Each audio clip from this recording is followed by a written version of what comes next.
I've worked in psych for 23 years in a bunch of different places, so I've had my share of weird experiences. Nothing as insane as some of the stories I've heard, but one that immediately pops into my head still makes me wince. We had a relatively young guy with multiple diagnoses, and one of his most obvious symptoms was extreme mirroring, especially with media. Bruh. Like if he watched something intense, he wouldn't just be entertained by it, he'd start copying it. Now we also had this young nursing assistant. Super nice guy, but inexperienced.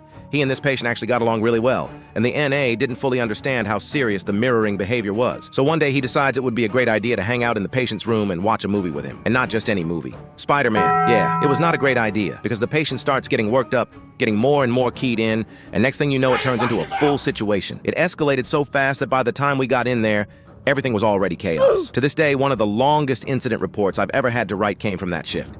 It included an NA with a dislocated jaw, and the patient ended up with 2 broken legs. And let me tell you, restraining a patient who is deep in a delusion while they already have 2 broken legs without making the whole thing worse, that is extremely challenging. It was one of those moments where you just think all of this because someone thought Spider-Man was a calming activity.